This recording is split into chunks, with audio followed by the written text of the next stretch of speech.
Gold's fork in the road, $6,000 or $3,500. Gold has just shattered expectations, hitting record after record in 2025 and early 2026. But now the big question facing investors is this: does gold continue to skyrocket towards $6,000 or could it plunge back to near $3,500? In this video we break down the real drivers on both sides, the bullish forces pushing prices up, and the risks that could send gold sharply lower. How gold got here. First, let's put today's gold price in context.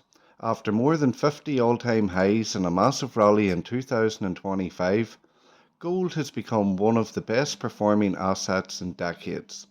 It surged roughly 60% this year alone, fueled by rising geopolitical risks, inflation hedging, and a weaker US dollar. Analysts now believe this is not just a short-term spike, it's part of a broader structural shift in the market. Central banks are gobbling up gold reserves to diversify away from fiat currencies, while safe haven demand from investors remains elevated.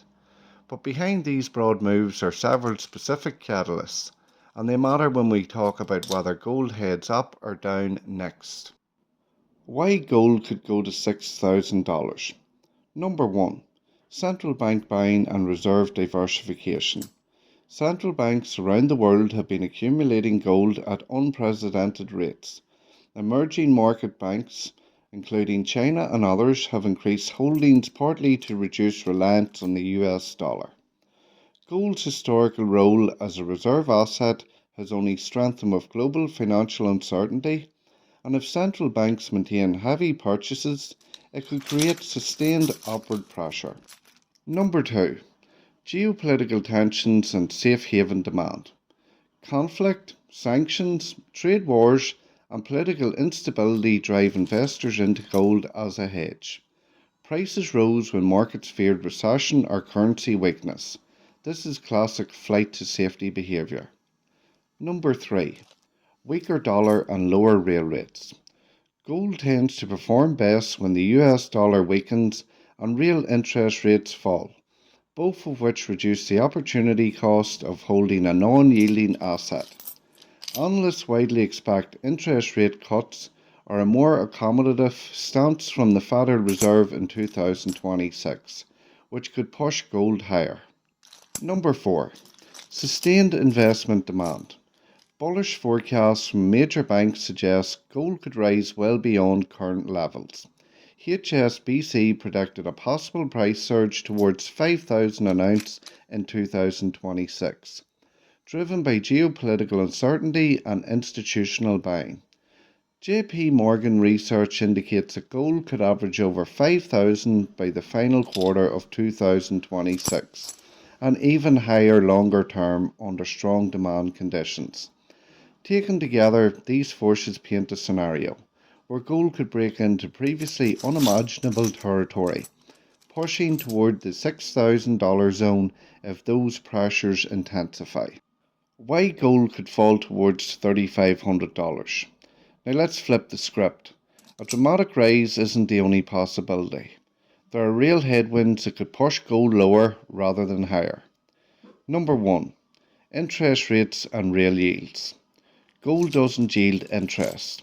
If the Federal Reserve decides to tighten or keep rates higher for longer, gold becomes less attractive relative to yield-bearing assets like bonds. Stronger real rates can pull money out of gold and push prices down. Number 2. Stronger US dollar. A rising dollar makes gold more expensive for holders of other currencies, reducing demand. If the dollar strengthens significantly, gold could lose momentum. Number 3. Correction and volatility risk. The World Gold Council warns more technical or seasonal corrections could occur, even up to 20% from peak levels, especially if markets believe economic conditions are improving or rate cuts stalled.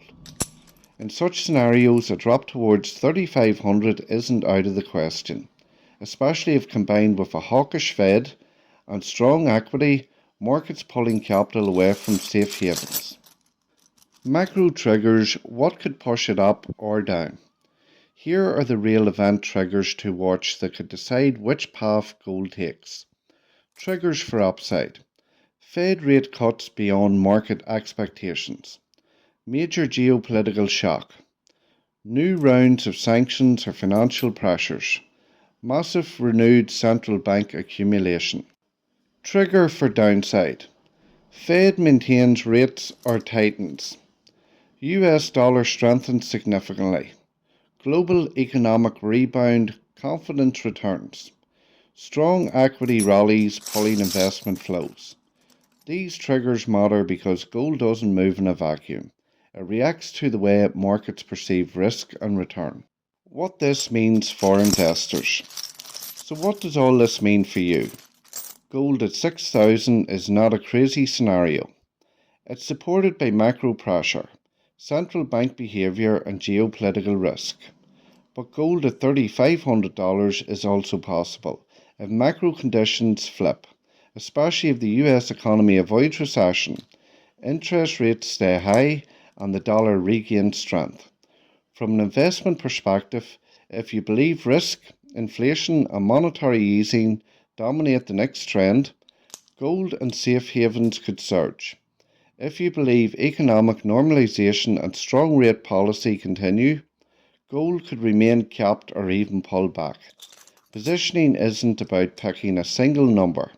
It's about understanding which macro regime plays out next. Conclusion. So here's the big question. Do you think gold is headed towards $6,000 or more likely to slip towards $3,500? Comment below. $6,000 or $3,500? And subscribe for daily precious metal updates and market insights.